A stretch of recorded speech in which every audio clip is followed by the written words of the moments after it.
is brought to you by Head Start Basketball. I've been a head coach at Yale for 25 years. I have never had one kid transfer. Not one time has a kid knocked on my door and said, "Hey, coach, this isn't what you said it was going to be. I'm not happy here. I want to transfer." And I think a lot of that is because we vet the right people. But while they're at our university, we make sure they understand what they need to do to be successful, and they get to go to practice every day to prove that. James Jones is the men's basketball head coach at Yale University. He's the all-time winningest men's basketball coach at Yale and one of the most successful coaches in Ivy League history. James was named Yale's head coach on April 27, 1999. He enters the 2023-2024 season with 373 career victories. Jones, the longest tenured coach in the league, has guided the Bulldogs to 5 Ivy League championships, 4 NCAA Tournament berths, and 8 postseason appearances. Jones, the 2019 recipient of the Ben Jobe Award as the top minority coach in Division I men's basketball, has presided over the most successful era in the long history of Yale basketball.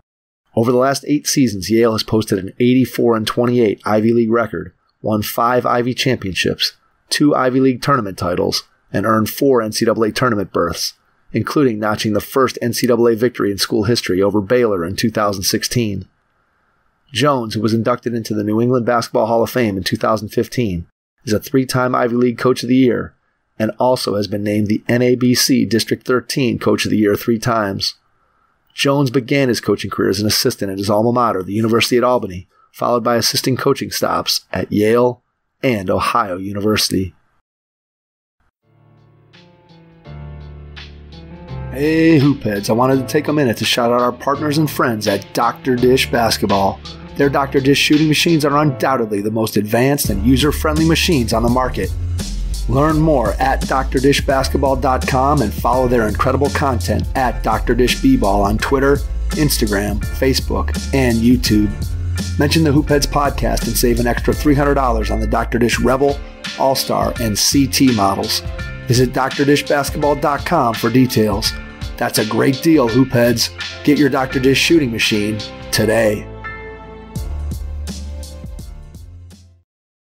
Hi, this is Ryan Larson, Women's Basketball Associate Head Coach at the University of Wyoming, and you are listening to the Hoopheads Podcast.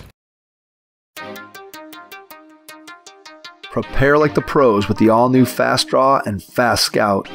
Fast Draw has been the #1 play diagramming software for coaches for years. You'll quickly see why Fast Model Sports has the most compelling and intuitive basketball software out there. For a limited time, Fast Model is offering Hoopheads listeners 15% off Fast Draw and Fast Scout. Just use the code HHP15 at checkout to grab your discount, and you'll be on your way to more efficient game prep and improved communication with your team. Fast Model also has new coaching content every week on its blog, plus play and drill diagrams on its Playbank. Check out the links in the show notes for more. Fast Model Sports is the best in basketball. Be sure to take some notes as you listen to this episode with James Jones, men's basketball head coach at Yale University. Hello and welcome to the Hoopheads Podcast. It's Mike Klinzing here without my co-host Jason Sunkel tonight, but I am pleased to be joined by James Jones, the men's basketball head coach at Yale University. James, welcome to the Hoopheads Pod. Hey, thanks. Great to be on with you. Thrilled to have you on. Looking forward to diving into all the things that you've been able to do in your career. Want to start by going back in time to when you were a kid. Tell me a little bit about some of the first experiences you had with the game of basketball. What made you fall in love with it? Well, it's part of the family thing. I had an older brother that played. My dad played in high school. And, we, came from, a background that, lower middle class. But my dad had put up a hoop in our backyard and didn't play on cement. We played on a dirt court, which was, you had to spray water on so the dust wouldn't come up in the summertime. And, it was just a great place to learn and play and just really enjoyed it. And I grew up in a neighborhood where we probably had, 100 kids within a 4 or 5 year range of each other. So it was a very new neighborhood. And, all we did was play sports all day. We were playing basketball or baseball or football. We were always doing something, but hoop was just, a love of mine. What was the competitiveness like with your brothers? Well, as you can imagine, I mean, that's what happens when you grow up. You know, you fight like cats and dogs against your brother and your brothers, actually, I should say. And it's just how it goes. And, you know, we would have wars against neighbors, though. It was 3 of us and 3 of them, and we played 3-on-3 against the butlers that lived next door. But when it came down to going head-to-head, I was fortunate that I was a little bit – I had one older brother who was 4 years older than me, and I really couldn't compete with him because he was just so much bigger and stronger. And then I had 2 younger brothers that were each 1 year apart. So there were 3 of us in a row. And, you know, I was a little bigger and stronger than the 2 of them. And I was able to, you know, beat them 2-on-1, which was great for me growing up. But, you know, competing against your brother is kind of where it starts and, you know, how you get that bite and that energy to be successful outside the family.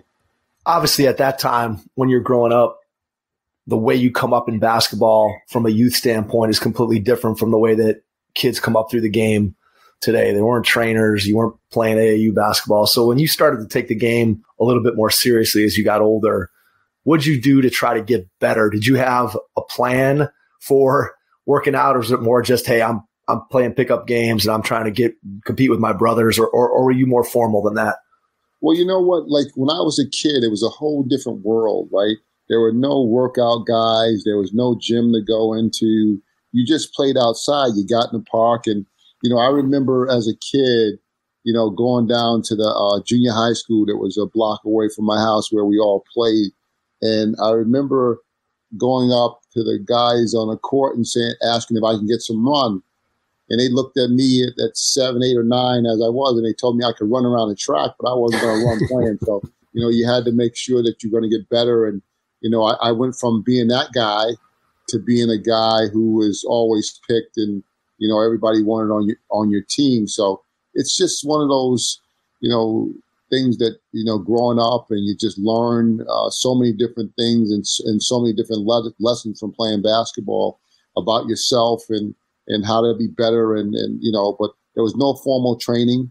It was all about just going out and playing. And I remember as a kid thinking that I was going to go down to this park that, and they had like 6 courts down there, and I was going to make 10 jumpers on each court before I go home. And in my mind, I did that, but never physically did it. You know, it's just one of those things that, and I believe it's one of the reasons why I'm a coach, because I couldn't motivate myself to do what I knew was right.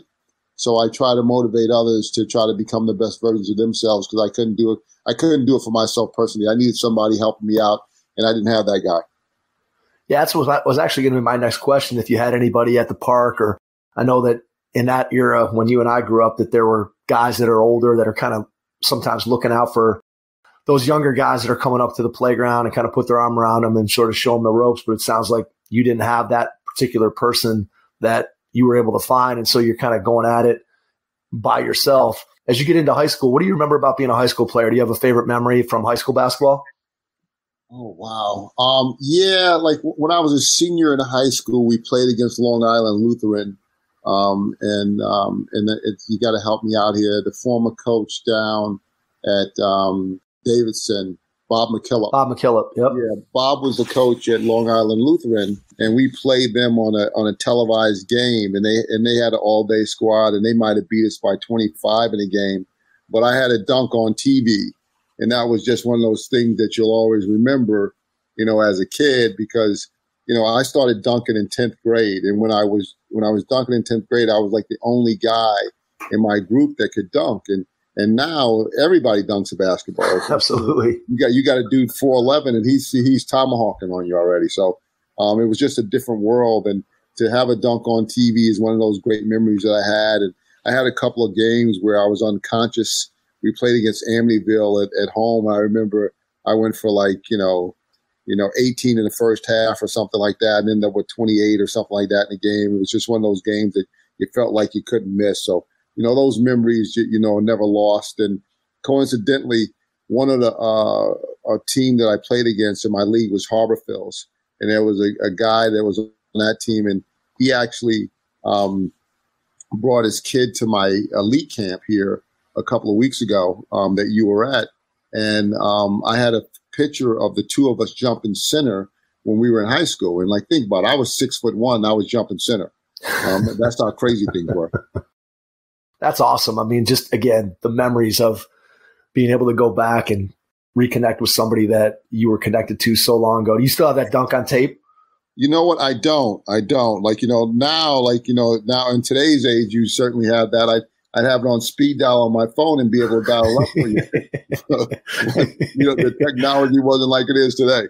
Absolutely. Yeah. It's a little different world. I've got a few things from high school that are still floating around that I can get to. Of course, my dad was the guy that had the old giant camcorder and was filming stuff. So I still got a few things. Then he converted them for me a couple of years ago. He converted them to DVD. So I've got one or two things that I've looked at in the semi-recent past, but most of that stuff is just, again, lost to history. So when you think about your own recruitment and your process for choosing a college and how you end up at the University at Albany, just tell me a little bit about what that was like and what you remember. Because again, completely different era where there wasn't a whole lot of information out there for people. And I think a lot of kids, especially if you didn't have a high school coach or parents who had kind of gone through the process before, it was easy to kind of be flying in the dark. So what do you remember about that process for you? Well, again, my process was short and simple. I visited one school, and it was Albany. One of my former teammates was on the team there, and I had gotten a letter from the assistant coach recruiting me, and I just went up to visit in March before September, which would have been my freshman year. I had a great time, and I ended up going there. Like, I had received a lot of letters from Drew University, from Brandeis, from NYU, from a bunch of different schools, but the recruiting process was a lot different. And I was just lucky to go to a place like Albany where it was a good fit for me academically and socially, and it worked out well. And I just got lucky. Neither one of my parents had gone to school, and they were not part of the process. For example, like my son is a high school senior. He's taking a gap year. He's a tennis player. And he and I, we went on college tours, and we went to 12 different universities to take a look at it. That was not the case for me. And I was just very fortunate and lucky to be in a situation where I had a former teammate that was at a place that I had gone to visit, and I absolutely fell in love with. And, it's funny, like I still have a number of guys. That high school teammate and I are still in communication, but there's about 15 guys that I graduated with, and we go camping every year, and we have for the last 35, 40 years. We go every Memorial Day weekend, and it's just kind of like part of the thing that we do. Is luckily I was doing it before I got married, so it was you're grandfathered in. I'm grandfathered in, as well as my buddies. That is never a question on what I'm doing Memorial Day weekend because I'm going to hang out with my boys. That's funny. That's good stuff. Going into school, obviously, with the caliber of schools that you're looking at, you were a good student. What were you thinking about in terms of career-wise? Yeah, that's a great question. And I use this all the time when I'm recruiting kids. Like, I ask kids the same question. I tell me the three things you think about the most through the course of your day. And I tell them, don't think about what you think I want. Don't tell me what you think I want to hear. Don't tell me you're thinking about physics or school because it's not on the list. And I have on an index card in my office, I write three things. Girls, family, God, that's all on one line, food, and basketball. So when I was 18 years old, all I thought about was what I was having for dinner, what girl I was going to date, and when I was going to hoop again. And that was the only thing going through my little pea brain at the time. And not thinking about a career and what you want to do for the rest of your life really wasn't a great thought. And so if you would have asked me that when I was 18, I would have said business. But honestly, I didn't know what that meant. Like, yeah, I could have been in marketing and finance and, and accounting. So there's all these different things that you can do in business. But I just said that as a grander scheme because I didn't know what I wanted to do. I had three different majors. I started out majoring in business, and then I went to criminal justice, and I ended in communication. So, as a young man, I didn't know what I wanted to do, and I had a gift of gab. I could talk to people, and I got into sales right out of college because of that. But in terms of a direction and understanding it, didn't know. My dad was a laborer. He was a president of dry cleaners, and I went to work with him most every day in the summertime and on the weekends to make money. and I enjoyed being around my dad. And all I knew is that I didn't want to be a presser for the rest of my life. Coaching at this point, not on your radar at all? No, it was not. It was never something that I thought that I wanted to do or felt like it is something I could do. Like, it just wasn't part of who I was. And I just got very lucky even getting into coaching. And again, I've said it several times already. I'm a very fortunate and lucky person to have the opportunities that I have. And I kind of lucked into a lot of different things. Because you were out of the game for what, like 5 years, right? Yeah. So I graduated from college and I got a job at selling, which was really equipped for who I am. Like, I could certainly get out and talk to people. And I always felt like I could sell snow to an Eskimo. It's kind of like, and that's kind of like part of what recruiting is like you're selling the university that you coach at, and you're selling yourself and what you think you're able to do. So I've never had a problem with speaking about myself or speaking about a place that I love as I do Yale University. So I went to work for NCR. I sold computer products for 5 years, and I was dating a young lady who had a girlfriend whose sister knew the assistant women's coach at Albany, where I went to school, and we went up to Saratoga Racetrack for Travers, and she told me that my former head coach was looking for an assistant, and I had grown tired of selling, and I called him up and asked him if the position was open, and he said, well, he's not sure, but if it is, he'd give me a call back. Called me back 2 weeks later and told me to come up and meet with the AD, and I had gone back to school, and the plan was I had gone into coaching, and the plan was to coach and get an MBA, and then go work on Wall Street because a lot of money was being made at the time. But I ended up falling in love and gotten snake bit with basketball, and I haven't worked a day since. What was it about coaching, that first experience, the first couple of weeks, the first couple of months? What was it that really grabbed you? Well, my first team, we were 17-3, and I thought coaching was easy, right? Because I had better players than the teams that we played against. I was a head JV coach, assistant varsity coach, so I thought coaching was easy.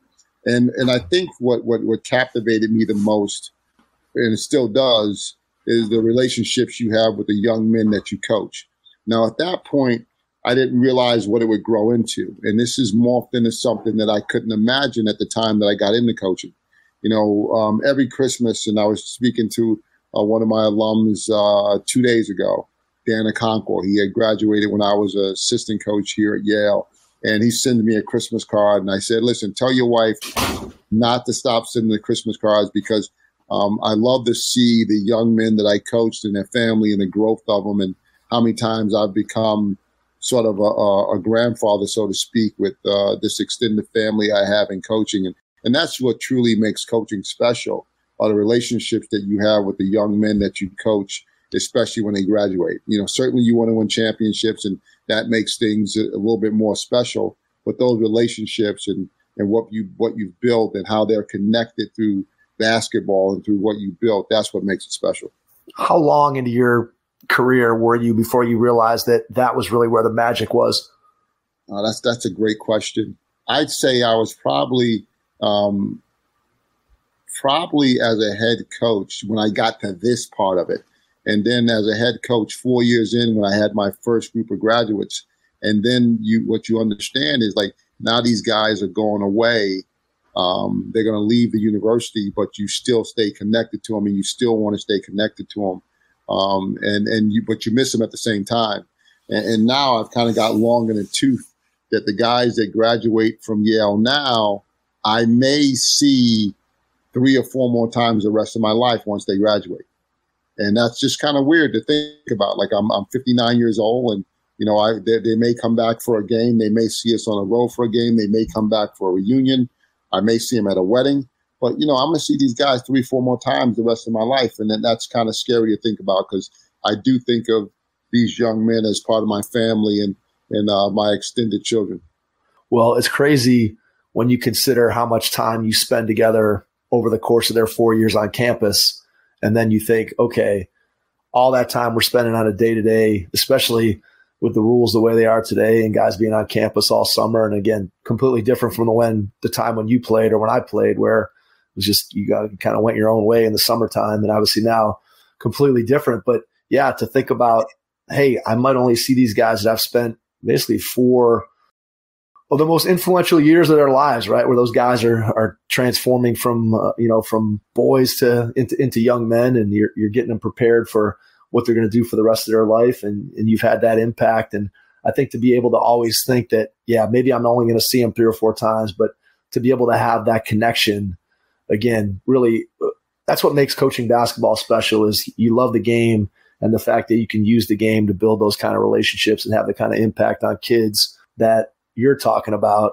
To me, that's really what coaching ends up being all about, is, all that other stuff, like you mentioned, winning and championships and all that stuff. Clearly it's important. And on the college level, you got to do that in order to be able to keep your job. But ultimately it's the impact that you're having through the game. I think that really gives most coaches the satisfaction that they're looking for, because they know they're having an impact on young lives. Yep. 100%. All right. So talk to me a little bit about your experiences as an assistant coach, both at Albany, and I know you were here in Ohio at OU. What did you learn as an assistant that you feel like were great lessons that helped you when you eventually got a head coaching job? Well, first of all, you learn a lot about what not to do. You learn a lot about, different ways of doing things. And you learn how you want to be treated as an assistant coach and how you would treat people in your stead. So, you think about years ago, there are a lot of head coaches that thought about assistants as, guys that you can utilize at your personal whim. Like, I know guys that have been asked to pick up dry cleaning and drive to the airport and pick up extended families and, crazy things like that I would never ask any of my assistants to do. Like, the only way you're going to go pick up my dry cleaning is this, like, I'm in a shower and I forgot my shirt and I can't get out, and like, please help me out. There's no way I would have anybody that works for me do anything like that personally. So you learn a lot about what not to do. And then I learned about a lot of that, what I don't know, right? Like, it's funny. This is a great story. I'm at Albany, and I'm working with Doc Sauer, the winningest coach in Division III history. And I'm with him, and he goes, "Hey, let's go up the road. There's this guy, Beeline. He's going to be at this Holiday Inn in Rochester, and he's giving a basketball clinic." And I'm like, the last thing I want to do is drive with you, 3 hours one way, because I'm doing all the driving, right? We're going to drive 3 hours one way and 3 hours back to listen to some Joe Schmo Beeline talk about basketball. I remember going and sitting down. They had one of those projectors where I can't remember what they're called, where you had those clear sheets. And the overhead projector. Overhead projector. Oh, yeah. So he's got an overhead projector, and he's writing all this stuff down. And I couldn't stop copying what he was writing down because I didn't know any of it. And because the only knowledge I had of real basketball was what I had learned from Doc as a player and as assistant coach. So it was very limited in terms of what I knew. So I learned a lot about what I didn't know. And so at that point, I started a binder of all the things that I found interesting or that I liked when I was scouting different teams. And I would just add stuff, different plays, different schematics. I also started thinking about the best way to formulate my team practice-wise. So I kept all the practice plans from the different years when I was an assistant coach. So there's all these things that you do to try to prepare yourself to be a head coach. And I remember thinking to myself, I got into coaching a little bit later. I was like, I think 28 or so when I first got into coaching, without doing the math. I wanted to get a head job by the time I was 40. And fortunately enough for me, I was a head coach by the time I was 36. So I kind of outkicked that coverage of getting there a little earlier than I thought I might. And at that young age, I was just full of piss and vinegar. And I was, kind of learning on a job in some respects. But all that cutting my teeth as a head coach helped me be who I am today. When you think back to taking over as the head coach for the first time, and you go from being that assistant where the saying is always right, as an assistant coach, you just give suggestions, and as a head coach, you got to make decisions. What was that transition like in terms of going from, hey, I'm kind of in the background and I can suggest some stuff, to, hey, ultimately the buck's stopping at my desk now and I got to make these decisions? How much did you enjoy that process? I don't know if enjoy is the right word, but how much did you enjoy getting the opportunity to kind of put your stamp on, hey, now I can make this ultimate decision about how I'm going to build the program? Well, number one, my transition was seamless because I grew up with a father who had given me enough self-respect and enough self-love to believe in myself. And I did, and I do. And, I trust me a lot. I like me a lot. And as an assistant coach, I remember working for Doc Sowers. And, as an assistant, young assistant, you got all these ideas. I remember being in his office once and we're going over whatever we're going over. And I'm like, yeah, coach, we can do this and we can do this and we can do that. We can, like, and I'm going crazy throwing all this stuff out on him. And then all of a sudden he goes, James, listen, when you get your own freaking team, you can do whatever you want. But right now we're doing what I freaking want to do. And and at that point it caught me. And that's when I really realized I was an assistant coach, and that you have this inner voice that grows as an assistant. And that voice is telling you that you want to be a head coach. And my inner voice started getting louder and louder. And I knew I was ready to become a head coach when Larry Hunter, when I was at Ohio University, started using a lot of my suggestions. So if we're sitting in office, I'm suggesting stuff, and that's the stuff that's being implemented, I knew at that time that I was ready to take over. And, there were still things you wanted to learn to do. It was not so much basketball, but from what I believe, the most important thing in coaching is your ability to manage people. We all know X's and O's. Like, no one knows more basketball than I do, that you're going to beat me because you know more basketball. I believe it's how you manage your locker room that makes a difference in terms of how successful you are or not. What does that look like when you think about managing the locker room? What goes into that in your thought process? Well, I think the first thing that you have to do is you have to close your eyes and you have to know what it looks like. Like, you have to know what it looks like, or what you're trying to accomplish when you close your eyes. And I certainly do.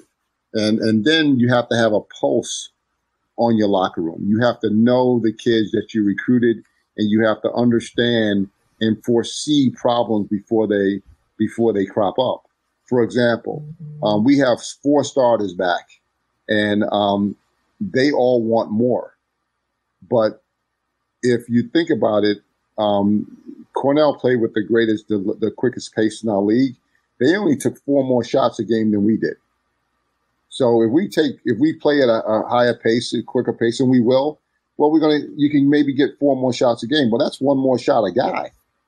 And that's not even counting the 5th guy who takes shots. So my thing to my team is that you have to be more efficient. So that's what, when they left campus last year, that was the message that they heard. When they got back to campus for us to go to play in Greece, that was the message that they heard. When we get in the locker room on next Wednesday for the first time, that will be the message that they hear. And then managing the expectations of the guys on my team. I'm going to have 17 guys on my roster without a bad player. We have no bad players. Every single guy on my team could help us win, especially in the right situation. Every single guy on my team would be in a rotation on at least one other team, but they won't be in a rotation on our team. So with that being said, my ability to manage our expectations is going to mean the difference in us being successful or not. So me understanding that, and our coaching staff understanding that, that's what helps us, and that's what understanding and then managing your team means to me, is knowing what you have to do with these guys in each and every year, and being able to close your eyes and see what it's going to look like on and off the court. What does that look like with the guys who, as you get into the season, they're not playing as much as they want to? How do you keep those guys engaged? What do you do to make sure that they know that you're still investing in them as a player, as a person, even though they're not getting the minutes that they'd like to see? Because obviously we know, look, kids who are towards the end of your bench that aren't playing as much as they want to, it's easy for those kids to start to wonder and question and try to figure things out. So what do you do to make sure that you keep those guys engaged and you let them know, hey, I care about you as a player, as a person, and you're a big part of what we're doing? Well, again, it's the conversations they have with the guys on the team. And like, you know, we stat every practice. So, you know, you could be really good, but you're not better than the guys in front of you. So we all want things like, you know, I want to win the lottery for $500 million, right? We all want things, but the reality of it is, and everybody has to be able to look in the mirror at themselves in terms of who they are and understand that. So it's my job to make sure they see a clear path to why they're in the situation that they're in. I have to make sure that I draw that picture for them so they can see it and understand it. And if you can do that, then they can believe you. Like, I've been a head coach at Yale for 25 years. I've never had one kid transfer. Not one time has a kid knocked on my door and said, hey, coach, this isn't what you said it was going to be. I'm not happy here. I want to transfer. And I think a lot of that is because we vet the right people. But while they're at our university, we make sure they understand what they need to do to be successful. And they get to go to practice every day to prove that. And they're either going to do it or not. And, you know, it's on them, and they have to understand that. Now, that's a life lesson that everybody needs to learn. We all need life lessons. All right. Talk a little bit about the recruiting process that you guys go through, because obviously with that track record of guys not transferring, so much of that is a credit to what you do once they're there, but it's also a credit to the kind of kid that you're bringing into your program and how much you get to know them through that recruiting process. So maybe start at the very beginning. How do you guys identify the list of kids? Because clearly in the Ivy League at Yale, you guys have a different set of academic standards than most of the schools that you're potentially competing with for recruits. So just talk about how you get your list initially and then walk me through the process of kind of start to finish of recruiting a kid. Well, listen, I am fortunate to have the best staff in the league. You know, my staff is tremendous. They do a great job, and I don't really have to tell them to do anything. Coach Kingsley's been with me for 15 years. Coach Simon played for me. He's been with me for 11, 12 years. So, you know, they know, you know, exactly what needs to be done. My director of basketball operations, Matt Elkin's been with me for 3 years now. So I don't ever have to ask them to do anything. I don't, because they're already 3 steps ahead of me. So that being said, that's where it starts. And, you know, around the country, we know certain places or certain areas that are going to be good for us to recruit. So, and there are coaches that we know are, whether it be high school or prep school or AAU, we know certain guys are always going to have kids. So you just make phone calls, you reach out, you touch people, you have those relationships. And now once you identify a kid who's good enough for you, well, then you also got to make sure they're good enough academically. And then you have to make sure it's going to work out financially. And then once you cross those hurdles, because the only hurdle you really want to have at the end of the day is if the kid likes you. So we like him, it's going to work out academically, it's going to work out financially. Now the last hurdle is they got to like us. So, you know, a lot of phone calls, a lot of text messages, visits that go on. We go out and evaluate these guys to make sure that we vet them correctly. But a lot of the recruiting that we do is just going to go watch them play so they know that we care. And then we're not evaluating them anymore. We're just letting them know that, hey, listen, Yale is here, and we want to make sure that you know that. And when it comes at the end of the day, we want to feel like we've put more time and energy to you than the other coaches that may be recruiting you, which really helps. And during that evaluation process, how do you weigh out watching a kid with their high school team versus watching them in an AAU setting? Do you prefer one or the other? Are you looking for different things when you're seeing them in different settings? Does it matter? How do you approach that piece of it? Well, I think we approach it by understanding what it is. Like there are times like Justin Sears, who's a 2-time player of the year in the Ivy League. I went to watch him play in his high school, and he was really good, played well. I went to watch him play with his AAU program. He had 9 turnovers in the first half of a game. 9, right? So, you know, you just got to understand that every time you go watch kids play, they're not going to be at their best. And but there's certain things you want to see, whether it be athleticism or skill. You want to see if those kids have those aspects of something that's going to help them be successful within your program. Like the way we play, our guards have to dribble, pass, and shoot, and that's real easy. But to think about it, because everybody likes guys that can dribble, pass, and shoot. So we're looking for certain things of that nature. And the main thing we're looking for when it starts is for toughness.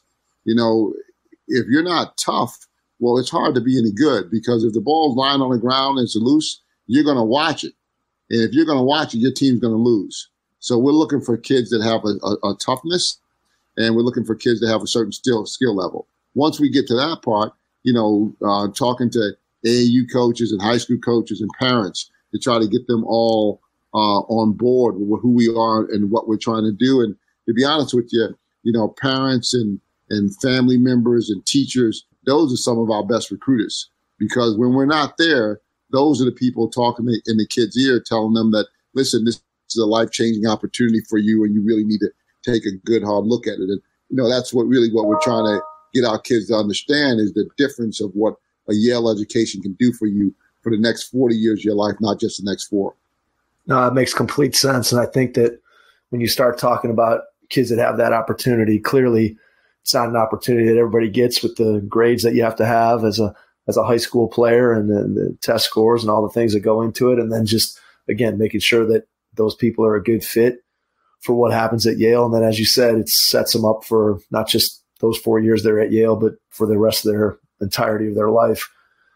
What's your philosophy in terms of how you like to set up practice? Do you have the same format day in and day out? Do you like to mix it up? Just how do you design your practices? How do you think about practice design? Well, it starts with defense for me. You know, we have 3 areas in which we try to be really good at. We want to rebound, we want to defend, and we want to share the ball. So our practices are based on areas around those things. And my assistants have softened me up over the years. I remember when I first started coaching at Yale, we might not take a shot in practice for the first, week or so, where it's all about defense and rebounding and trying to build a base for that. We played over here in Greece, and what I realize now is that our offense is much further ahead of our defense. And there are things, all those drills that we do, all the rotations that we have, all the different reps that guys get. That's what really makes a difference for us, and we got to make sure that we get back to that when practice starts. But trying to organize practice and keep it fun, keep it where guys are going to be mentally into it. Everything in our practices, every drill that we do has a minute attached to it. So this drill, we may loosen up for 10 minutes, and then we may run some transition stuff for 4 minutes, and then we may shoot for 5, and then we may do dummy offense for 10, and then we may offensive execute for 15, and then we may shoot again. So everything has a minute base on it, where I try to keep on task that way, to try to get us ready to play. Building it up from scratch from the bottom, and we'll start with our shell, and we'll just work on passing the ball and jumping and playing in gaps and moving from side to side. And then we'll work on guard and cuts, and then we'll work on different screening action, all within our 4-on-4 shell till we build it up to play 5-on-5. So, we get 6 weeks or so to build our team up before our first game. And, it always seems like you never have enough time to get it all in. Yeah, absolutely. I think that's universal amongst coaches.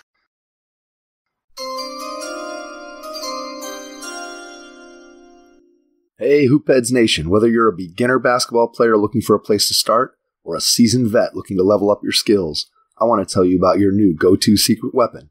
It's called Train. Train is a basketball training and education platform that gives you on-demand access to premium basketball courses created by expert coaches and trainers from around the world. Want to get better at blowing by your defender?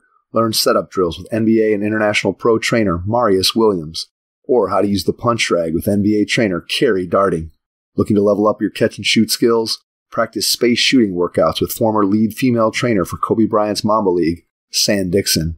Or if you're just starting out, learn the basics of shooting and finishing at the basket from international champion, 3-time Romanian Player of the Year, and Train co-founder, Vlad Moldovanio. Train has 32 and counting actionable, expert-led, on-demand basketball training courses that teach you exactly how to improve your ball handling, shooting, attacking, and more. For a limited time, Hoopheads listeners get 35% off monthly, annual, and lifetime plans. Just go to gotrainbasketball.com/hoopheads to learn more and sign up for a free 7-day trial.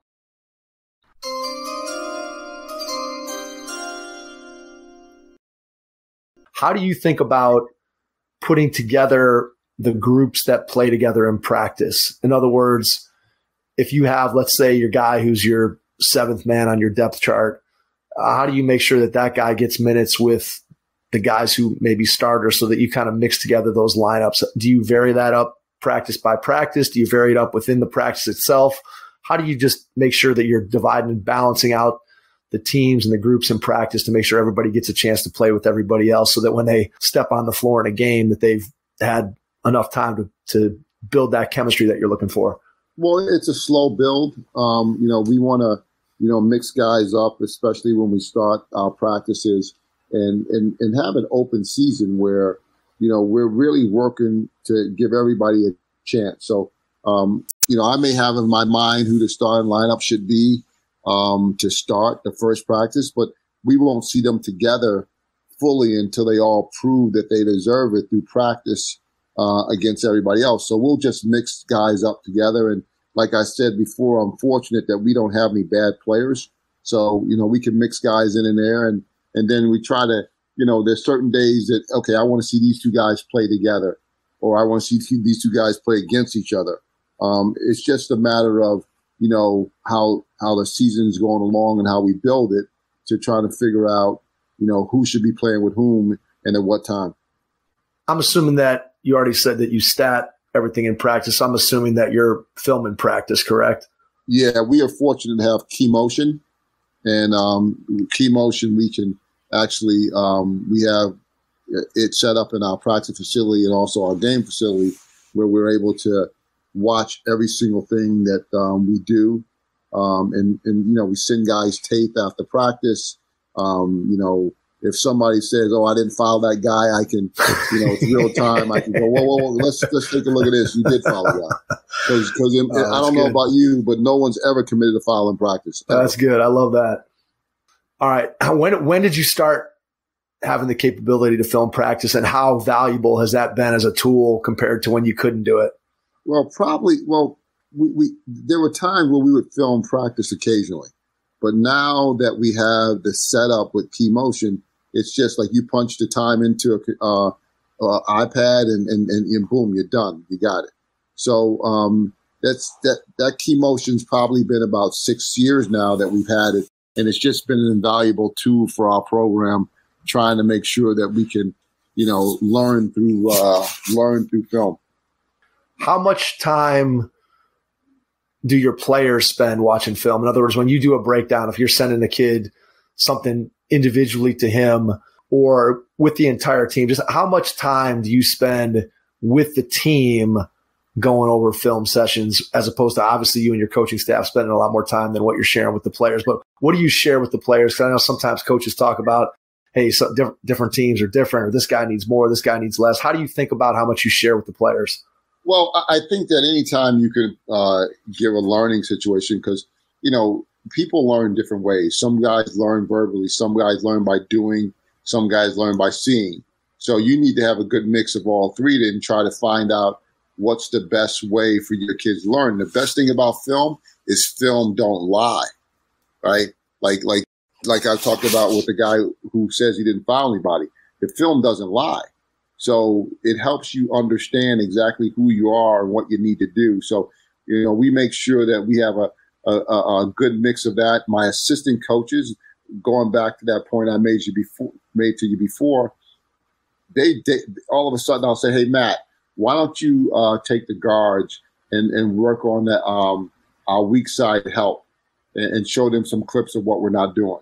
He goes, Coach, I already did that. This tape's already set. I'm watching it with the guards tomorrow before practice. So we'll have guard sessions that we do. Coach Simon will have post sessions that we'll do. And then, I'll have overall stuff that I'll show to the team before practice. We got a film room, and, we only do 10 minutes of it, 15 minutes of it, depending on the day. And depending on if we need a cerebral day to get guys off their feet, we may watch a little bit more. And we certainly watch after each and every game. We'll watch film breakdown of what we didn't do, even in a win. We want to show, okay, we're not blocking guys out, or we're not getting back on defense, or we're not closing out with our hands high enough. Whatever the case may be, we try to work on that film so guys can see themselves, because it's one thing for someone to tell you, for some kids, that you're not closing out the right way. It's another thing for you to see it.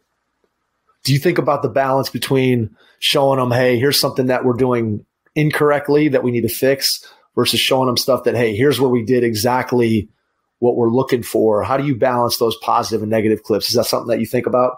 Oh, no doubt. I think that, each time that I show them some negative, I want to show them some positive too. I want to give them some positive reinforcement and make them feel good about who they are and what we're trying to do. All right. You mentioned your assistants a couple times and just the different things that they do. How do you think about the delegation piece of your job as a head coach? How do you figure out which guy is going to do what, and how do you make sure you're maximizing each one of your staff strengths? Well, I think that's the easy part of the job. I've been able to delegate a lot more over the years as I've grown comfortable with my staff. And I think that I want all my guys to have a hand in everything that we do. I want to make sure they're well-rounded. So when they leave Yale and they go to become a head coach on their own, they're ready to do so. They're ready because they've already done it in practice, and they've already done it for me. So I really make sure that all my guys have a foot in our offense, or a hand in our offense and a hand in our defense, and understanding what we're doing with recruiting, because again, and that helps my guys be vested. And I think that's important. Just like you want your players vested, you want your staff vested as well. And Bill Parcells said something really interesting, Bill Belichick said this, is that you don't want to have to coach your coaches. If you have to do that, then you got something wrong. And I certainly don't have to coach my coaches, because they're, like I said, always a step ahead of me and ready to do what we need to do to be successful.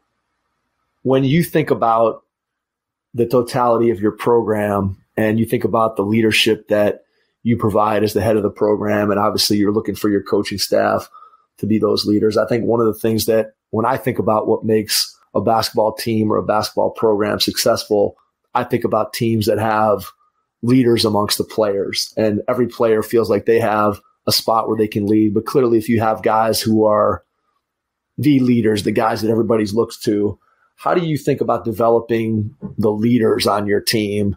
And what are some things that you do to give your players an opportunity and give them space to lead?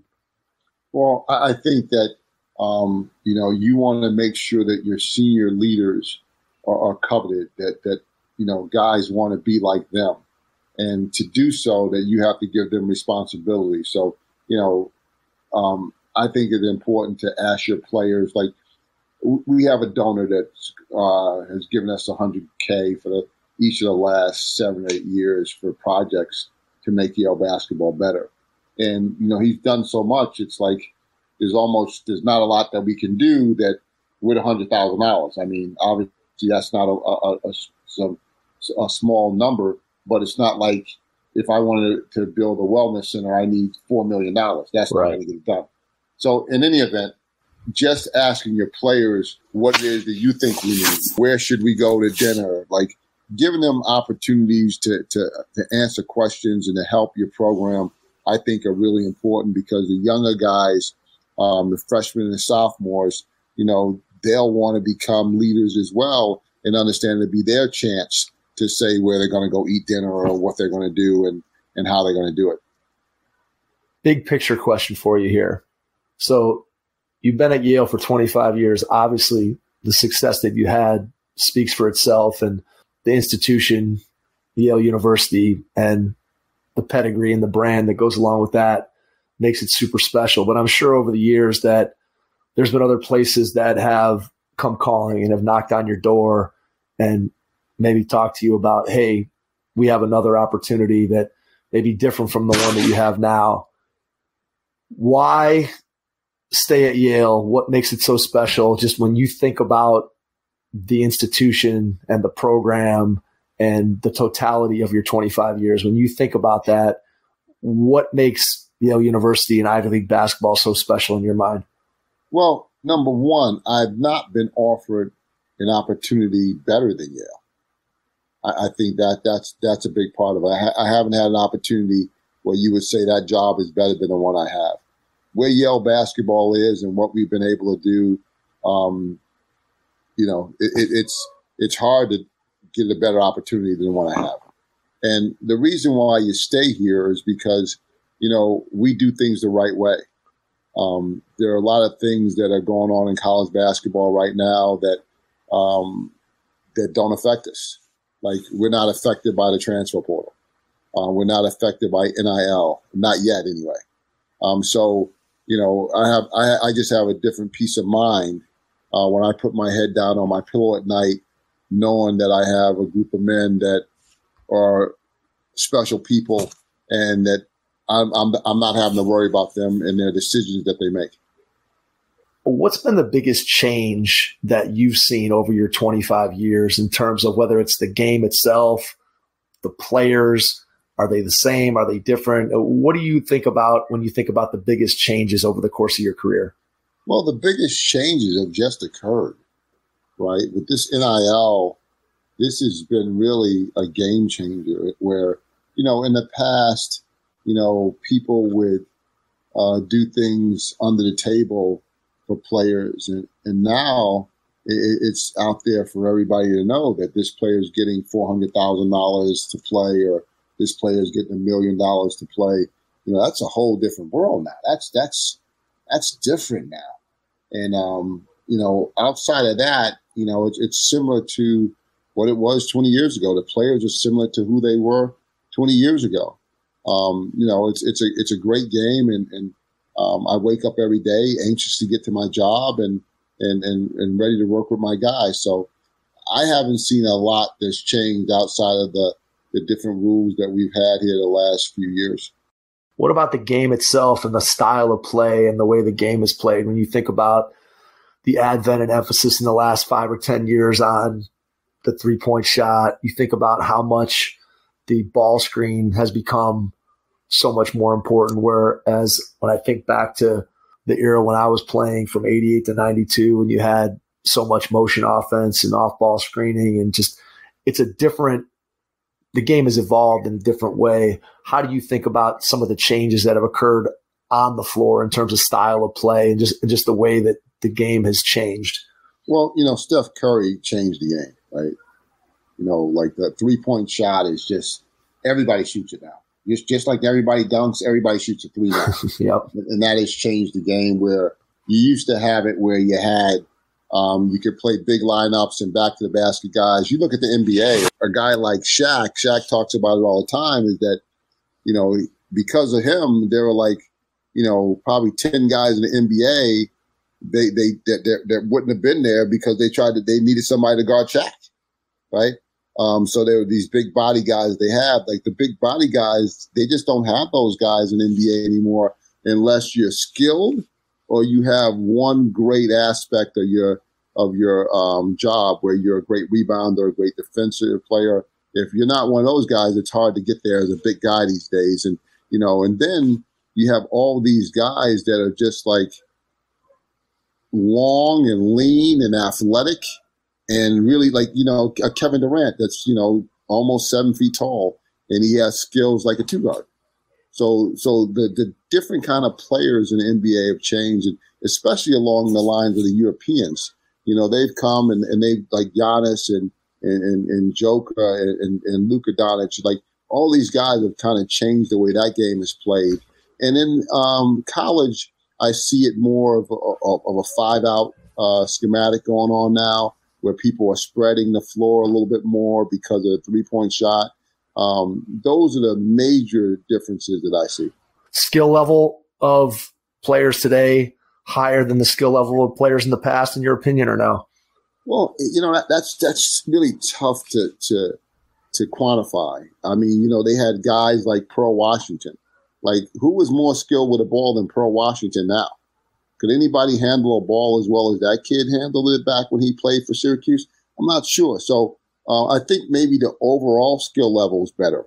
I think what our post players do specifically, their skill level is a lot better. I think the guard play may be similar, but as I said, the ability to shoot the three and shoot it from deep is just different. Like there was a time where, my coaches in college, we didn't even have a 3-point line until my junior year in college. There was no 3-point line. And then it was the ACC line, but in between the top of the key and the foul line, which was basically a layup for a lot of guys. And then now it's moved out and moved back. And, we'll see if it ever gets to the European style of play when we go to quarters and have a different lane line. Do you see that happening ever? I hope not. I don't like change that much. I got to admit, I'm an old head. I kind of like the way things were or the way things are. Yeah, I mean, I think when you start looking at it would be hard to imagine. When I think of college basketball, I just think of the 20-minute half, and think about it going to a 10-minute quarter. It just would seem like, hey, it's the third quarter. That just would seem weird when you start talking about college basketball. It just the main thing it changes is the free throw shooting. Right. So now, like, you got to get to 5 and before you get to the free throw line, and then it's 2 shots and it's not a 1-and-1. So it's all that stuff, I think, too, that makes a difference that will change the game somewhat. Well, here in the state of Ohio, we're going in high school this year. They're doing away with the 1-and-1. The 1-and-1 is gone, and it's all right. Yeah, everything is going to 2 shots. So if I'm not mistaken, I think because we play the 8-minute quarters, and I think what's going to happen is once you get to, it might just, they might be doing the fouls by half, but I know they're doing away this year with the 1-and-1, which to me, I don't know, again, just to echo what you said, I feel like going back in old school. Like I just can't imagine there being a situation where, you're trying to come back and whatever, you're getting the guy to a line and got to make that 1-on-1, man. You got to make the front end, and to have that go away is just that's one of those things. I'm not a fan of that change. Let's put it that way. Well, that makes 2 of us. I'm definitely not a fan of taking away the 1-on-1, the pressure. And again, I think that you look at that and it just it changes who you are as a player, and I'd rather have the pressure than not. Yeah, absolutely. I don't think there's any question about that.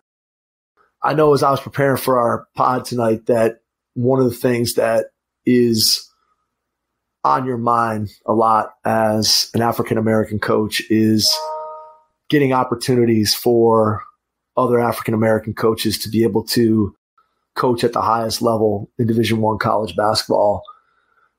You've obviously had, again, a tremendous amount of success. You've been at Yale for 25 years, and you've set the bar pretty high. What do you think about in terms of trying to help younger African-American coaches get opportunities in the game? What do you see as things that need to be done in order to improve that situation? Well, that's a great question, what needs to be done. I just think that flat out, like you said, there just needs to be an opportunity. And if you did some research and tried to figure out, how many African American coaches there are in a game, and then how long of an opportunity do they have to be successful or not, as opposed to their white counterparts, it's amazing, the differences that go on in college basketball, and the different degrees in which we're given opportunity, especially given the complexion of the average college player. So it's a shame that this is the way it is, and that, guys aren't given an opportunity. And there have been peaks and valleys with it. I mean, there once was a time where there were 6 out of 8 coaches in the Ivy League were African American. But it's not something that was sustained and didn't last. And I just hope that, more often than not, that, some guys are given the benefit of that doubt and given the opportunity to try to run some of these teams and trying to be successful, and especially at the highest levels. I mean, I think that's where we have a misnomer. I think for me as a black man, seeing John Thompson and John Chaney and Nolan Richardson play at the highest level and get to Sweet 16s, Final Fours, and win national championships, that gave me a inkling that this is something I could be successful at, because they did it and they kind of look like me.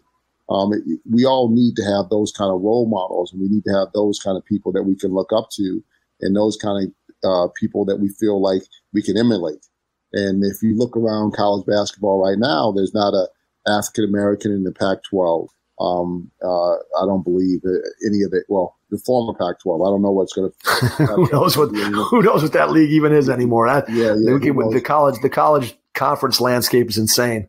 Yeah, because it's all about money. But if you look at all the best jobs in the country, how many of those jobs are given to African Americans? Just not very many of them. They're just not. And then, like I said, and once you get those job opportunities, how long do you have before they let you go? Like, there were 2 African American coaches that got let go after 1 year. Desmond Oliver was let go at East Tennessee State after 1 year. I mean, it's like, I'm just not getting how this is supposed to work. Yeah, it's crazy. I know that Dwayne Killings at your alma mater, when we talked to him, we did a series of podcasts with Dwayne his first year at Albany, and he talked a lot about just how, one, he was grateful for the opportunity, but 2, that he really felt, and I don't know if pressure is the right word, but he just felt, I think responsibility is probably a better word. He felt a responsibility that, I have to be successful in this job, not just for me, but I have to be successful so the next guy gets an opportunity. Because if I can have success and I can do this and I can get it done, then that's going to give the next guy a better chance. Whereas if things don't work out, now, boom, all of a sudden, here's another excuse, here's another reason, here's another example, like the couple that you just cited, where a guy gets a job.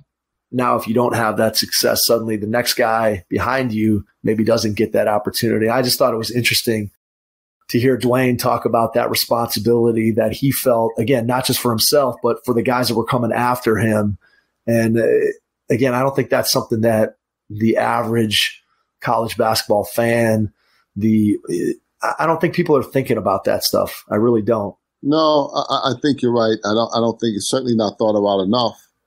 And I think it's why we have the problems that we have with the numbers that we have, especially at the highest level.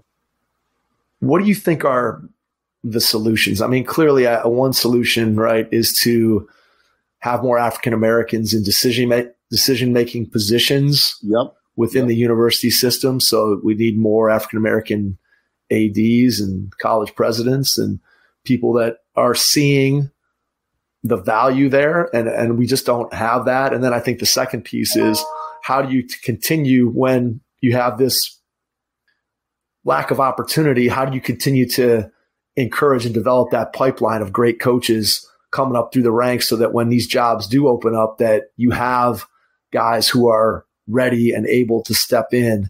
To me, those are 2 things that I think are really important when we start talking about starting to be able to even the playing field to some degree. Well, again, so if you look at it from the athletic director standpoint, it's like we all are prejudiced to a certain extent, meaning that you want to hire people that look like you or that you feel comfortable with. And it's not something that some people don't do it, knowingly. There's just a comfort level. I'm more comfortable with this guy because he looks like me. So until there are more ADs and there are more vice presidents and more presidents, it's hard to get there unless you make an active decision to hire somebody that doesn't look like you. We have to make that decision going into it, because if you don't make that decision going into it, you're never going to get there. You're just never going to get there. And so I think that's what has to happen, is that there have to be these active decisions made prior to the hire, that we want to make sure that we give a person of color an opportunity to be good. Yeah, it's definitely a challenge that's out there for the college basketball landscape, and trying to make sure that guys who are ready and guys who have the opportunity to be successful get that opportunity, because it just feels like, again, when you start talking about what the makeup of the coaching landscape looks like and who gets those jobs, it just feels like there's an opportunity that is being missed. And when you start talking about developing coaching talent and guys getting overlooked and not getting the opportunities that they deserve, and nobody wants to see that in any walk of life. We want to be able to see the people who are ready and the people who are capable get those jobs. And I think that's something that, again, everybody in the coaching profession has to continue to try to work towards and push towards. And I think if we can continue to make people aware and hopefully that at some point we can get that turned around. Tell me a little bit about your experiences with USA Basketball. I know you've had an opportunity to work with USA Basketball in a couple of different capacities. How does that opportunity come to you? And then what were your experiences like with USA Basketball?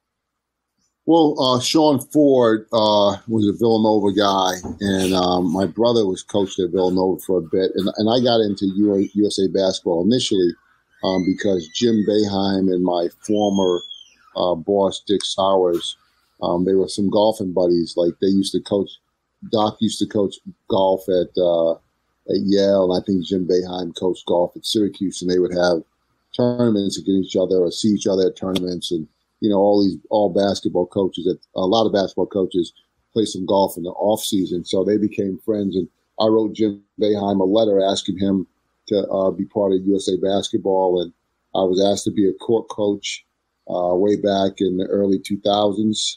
And then I went with Mark Gottfried and Jay Wright to Brazil to play in the Pan American Games. Brilliant opportunity, wonderful to be part of it.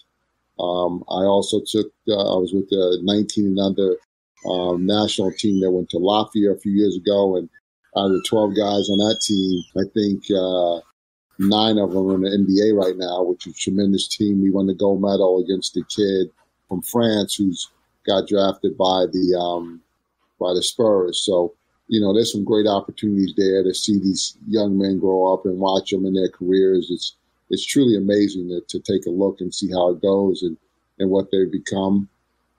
And just to put on the red, white, and blue and be part of that, be part of the, you know, United States and represent the country.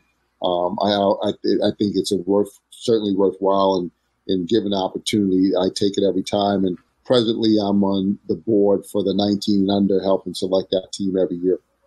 Who are your coaching mentors? Who are people that you reach out to? How much do you talk to your brother when it comes to coaching? Do you guys talk a lot? Do you not talk at all? Do you try to stay away from each other during the season? No. Who are you reaching out to? Who are you talking to about things coaching related? Well, I talk to my staff, right? Like, you know, I'm kind of a self-made coach in a lot of ways. So there's nobody that, hey, I'm leaning on this guy or that guy. You know, if I have some thoughts and I want to work through some stuff, I'll get with my staff more than anything else. So I've done that. And like I said, my brother and I, we talk most every day. And, you know, it's like an older brother, younger brother relationship where, you know, I'm talking to him and trying to help him with things that he's looking for and trying to get better at and trying to help him and his team. So, you know, I feel pretty good about what we've been able to accomplish at Yale, and I'm kind of confident in what we do. So there's not a great need for me especially at this stage of my career, to reach out to others. All right. I want to wrap it up with a final 2-part question. Part 1, when you look ahead over the next year or two, what do you see as being your biggest challenge? And then second part of the question, when you think about what you get to do every single day, you wake up in the morning, you get out of bed, and you're heading into campus, what brings you the most joy? So your biggest challenge and then your biggest joy. Well, the biggest challenge I have is, you know, maintaining the level of greatness that we've been able to come up with the last decade. You know, our team has been really good, and we've been at the top of the league, and, you know, it feels good. It's nice to go to the NCAA tournament. It's great to win your conference and to win a championship and put numbers on the banner and hand out rings to people on campus that support your program. So all those things are really great, and we want to continue to do them. So maintaining the level that we've been at, that's something that's certainly going to be a big challenge. And, the biggest joy I have is just being around my players. We graduated E.J. Jarvis, Isaiah Kelly, Matt Cotton, and Mike Feinberg this past year. And I'm going to miss all four of those guys. And they were great members of our community, but they were just good people, man. They were just good guys. And E.J. Jarvis, he's taking a grad year because he can't play at Yale anymore. He's going to play down in Florida. Matt Cotton's playing at Hawaii. They're both grad transfers. And, EJ was down in Florida for a 6-week program. And he came up to Yale because he misses the place and misses his teammates. And he worked out with us somewhat before we went to Greece. And just seeing that kid smile just brings a joy to my face. And, now I have several seniors that are going to be graduating, Matt Nolan, Luke Kalaja, Yusuf Basaama, and our captain, August Mahoney. And I'm going to take a lot of joy in spending time with each of those guys every day because I won't be seeing them for a while after they graduate. Before we get out, I want to give you a chance to share how people can connect with you, whether you want to share social media, email, website, whatever you feel comfortable with. And then after you do that, I'll jump back in and wrap things up. Well, I'm on Instagram. I'm an old head, and one of my assistant coaches got me on Instagram. So, I'll post something, probably a few times a month. I'm on Yale Coach Jones on Instagram, and my email address is j.jones@yale.edu. And listen, if you get a chance to come out, if whoever's listening gets a chance to come out and watch Yale basketball, I think you'd be surprised at our level and what we're capable of. Like, last year we finished the 65th best team in the country, and this season coming up should be one of the better teams that I've had to coach in my 25 years at Yale. James, cannot thank you enough for taking the time out of your schedule. Pleasure to meet you out at the Elite Camp early August, and really truly appreciative of your time. So to everyone out there, thanks for listening, and we will catch you on our next episode. Thanks. Your first impression is everything when applying for a new coaching job. A professional coaching portfolio is the tool that highlights your coaching achievements and philosophies, and most of all, helps separate you and your abilities from the other applicants. The Coaching Portfolio Guide is an instructional membership-based website that helps you develop a personalized portfolio. Each section of the Portfolio Guide provides detailed instructions on how to organize your portfolio in a professional manner. The guide also provides sample documents for each section of your portfolio that you can copy, modify, and add to your personal portfolio. As a Hoopheads Pod listener, you can get your Coaching Portfolio Guide for just $25. Visit coachingportfolioguide.com/hoopheads to learn more. Thanks for listening to the Hoopheads podcast, presented by Head Start Basketball.